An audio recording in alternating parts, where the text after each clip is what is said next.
Afternoon all. This is my Outback.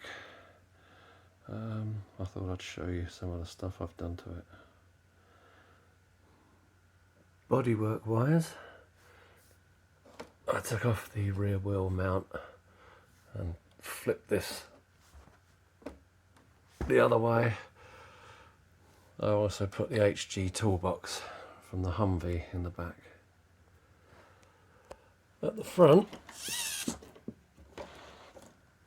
I coloured the bonnet because it just looked like too much orange. Mind you, the orange looks pretty good in this sunlight. Yeah, this is where it starts getting good. Oh yeah, pickup bed blacked out. Off of this. All right. So where do I begin? Slightly overdid the bumpers here, but what I did was I raised this and braced it, and then I discovered that the optional metal bumper fits on at the same time. So of course I had to do it. These are track rods from a Carnage. That's a 25 gram servo, and that of course is your 1080, which is pretty hard to beat. Right, you're going to notice my gearbox and motor are the other way around to yours. Well, the thing about this is rotation direction. Look in there. When I push the car forward, hey, it's going in the correct direction for that motor. Your one won't do that if it's flipped the other way around. It definitely runs better this way round. Fairly huge battery pack, which necessitates this, which I'm sure you'll be interested in.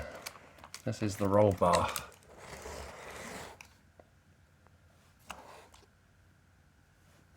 These are from the Outlaw, and they're cross-linked. So you see that at the front, if you push this down, this one raises. On the back, you push this down and it falls. See in there?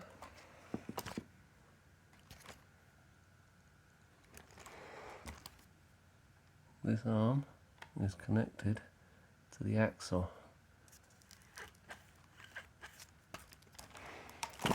On the back,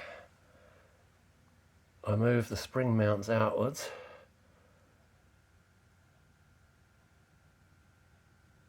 so I could get the anti-roll bar in there, and it all just clears by millimeters. You can see down there, it just clears. So yeah. Oh, and of course full lighting kit, which is this thing here. I've got a tip for you people.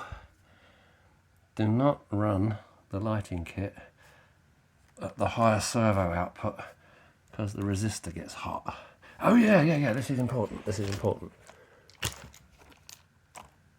Longer links, which give you a slightly longer wheelbase, which then let me sort the steering out.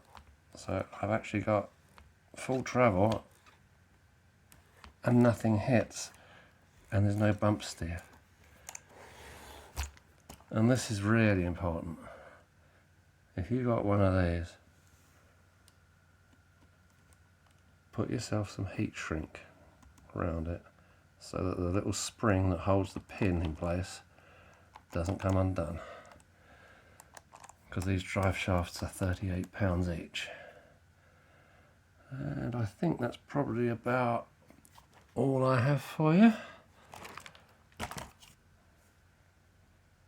Nice little car. Oh yeah, and I move these outwards. You'll see that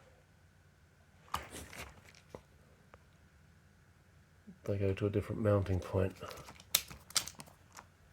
So they've moved out, which then makes for more side slope stability. The whole thing. Yeah, if I was being sensible, I'd run with these all round. Just I like the Pro lines so much. And they're the same diameter.